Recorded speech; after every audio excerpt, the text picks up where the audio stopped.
If you haven't heard yet, you're probably going to fail. It's almost guaranteed. The likelihood of failure is much higher than the likelihood of success. And we can gain an intuition for this when we look around at even the most successful people. If you look at the number of things that they've tried that have failed, even partial failure, some aspect of it didn't go as planned.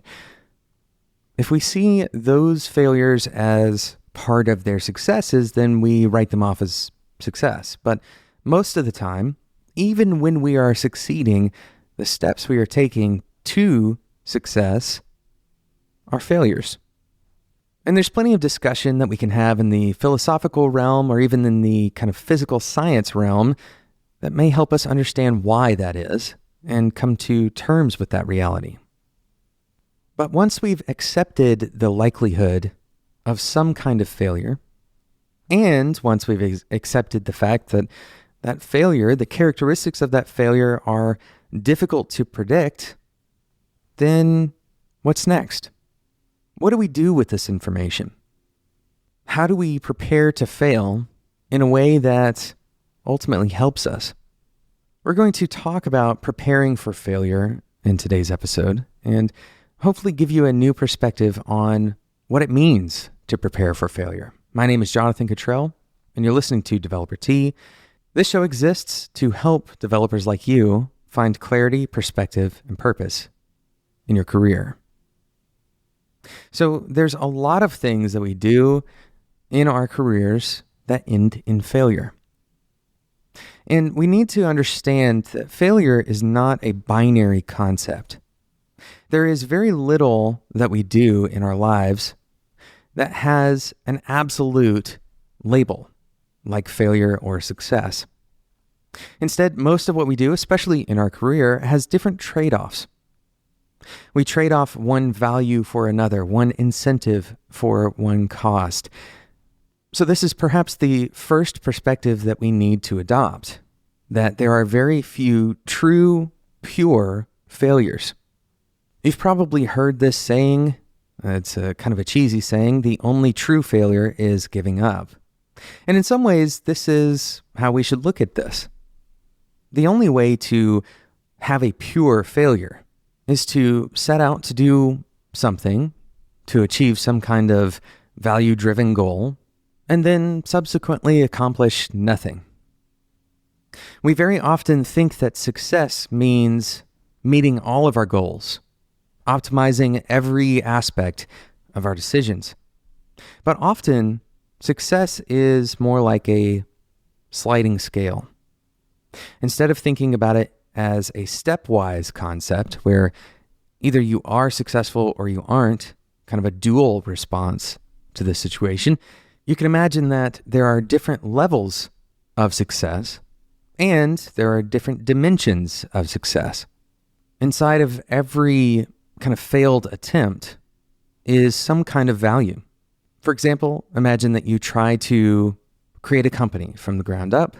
You spend a lot of time on it, and ultimately you have to close the company down. One piece of value that you get out of closing the company down is all of the time that you were spending on the company, now you have available to do something else with. You can think of this as opportunity cost. And when we think about failure in these terms, what we have to do is shift the way that we label different types of resources and values in our life. So, for example, time may be seen as very cheap to the person who's spending it. And so regaining all of the time after a failed project is not seen as a gain for that person. If instead we relabel time as a resource, very similar to money, then we realize that we're trading that resource of time back in as an opportunity to invest it in something else. The phrase that you probably hear when talking about failure and time is fail fast. The idea is that if you continue to try to make something work that seems to be failing, the opportunity cost is very high.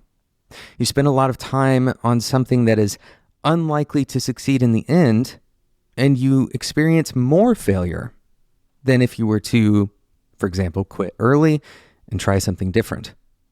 So we know failure is complex, but how can we prepare for failure? And how do we find kind of the optimistic viewpoint when we do fail? That's what we're going to talk about right after we talk about today's sponsor, Sentry. Sentry has sponsored Developer Tea for a little while now, and what you can do with Sentry is totally relevant to today's episode. With Sentry, you can catch these failures that you're having early and turn them into opportunities to make your code better. Not only make your code better, but avoid losing customers that otherwise you would have lost.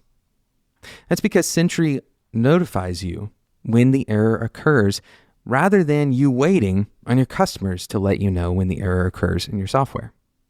Finding bugs in production is never easy. It's always painful because we have a lot of regret. We wish we would have caught something, and we feel responsible as developers to catch these bugs before we launch the software. But the reality is, this is pretty difficult to do. Even the best software developers have launched with bugs in their software. So we can't expect us to become superhuman. We're not going to become so good that we catch everything. Instead, we need a new strategy, and that's exactly what Sentry provides. Head over to Sentry.io to get started today, and you'll get reporting whenever you have an error that gets launched to production. You can get those alerts in pretty much any format, email or Slack, for example. And then you also get things like the stack trace, the commit, and the developer who is responsible for the code where the error is occurring. This helps you triage and fix things fast. Head over to Sentry.io to get started today. Thanks again to Sentry for sponsoring today's episode of Developer Tea. So up until this point in this episode, we've tried to reframe the concept of failure and success away from this binary perspective. That success, at least at a personal level, has many different dimensions. We're optimizing for a complex set of factors, and for almost every trade-off, for almost every attempt and subsequent failure or success, there's some other kind of value. And that goes for the opposite as well. For every success, there may also be some kind of failure that's attached to it, some kind of negative cost. So planning for failure starts by understanding that failure is not a simple concept, and neither is success. We have to think of failure and success in much more holistic and complex terms to be able to plan for it. Planning for anything is about trying to understand what may happen in the future. And while this is difficult sometimes, it's not impossible to make reasonable decisions based on what you know about, for example, similar decisions. If you look at academic research, read a white paper of some sort that's trying to describe some phenomena, what causes some phenomena, then you see correlations. These are when X happens, Y tends to happen more often or less often, and here's how strong that correlation is. And then often the white paper will provide a confidence interval. This is how much do we believe that this is true? And it's not just about a gut instinct. These are things that can be described in mathematical terms. Now, this isn't something that we have to do when we're planning for failure and success in our own lives to that degree. But understanding the concept and the function of a confidence interval can help us understand how to plan for failure better. For example, let's say that you are trying to make the decision of whether you're going to buy flood insurance for your home. And the flood insurance costs some amount of money, let's say X dollars, and the likelihood that there will be a flood is somewhat determined by previous examples of similar events. You can also imagine that a flood is fairly unlikely for someone who lives on top of a hill or on a mountain ridge. But the decision may be less clear-cut if you don't live on a hill or on a mountain ridge. And so you have to make the determination, based on some kind of information, of whether flood insurance would be useful to you. You have to predict, to some degree, what is my contingency plan here? What happens if there is a flood, and how much do I expect there to be a flood? Now, if I want to plan for that contingency, I can do a little bit of accounting in my mind. In this case, you might multiply the risk, the likelihood of the flood happening, by the amount of damage that flood would do if it did happen, and then spread that out over the course of the term of your insurance.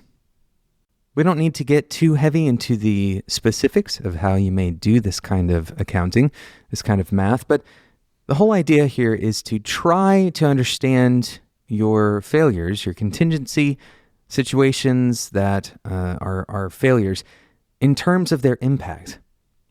But this isn't enough. It's not enough to say, what are the ways that we could fail and how bad would they affect us? We also need to understand the next step, the second order and third order steps that we would take in the face of failure, and the costs or maybe the benefits of those different factors. As a theoretical example, imagine building a feature that users hate so much that they decide to send you feedback. Now, of course, while it's not preferable to build a feature that users hate, and certainly isn't a strategy I would recommend on this show, there's also an upside. When you hear from your users, and in particular, when you hear feedback about something bad from your users, you get a lot of valuable information that may be harder to elicit if the feature was less hated. Maybe it wasn't very good, maybe it was neutral, but you didn't elicit the feedback, and therefore it's difficult to improve the product in the face of no feedback. But sometimes there may be more complex second or third order effects that could be considered. For example, let's say you own a car and you total that car, and for a short while you are without transportation. One of the second order effects that you might experience is riding with other people more often. And perhaps riding with more people more often will prove to be serendipitous. Maybe you create new relationships or strengthen the ones that you have already.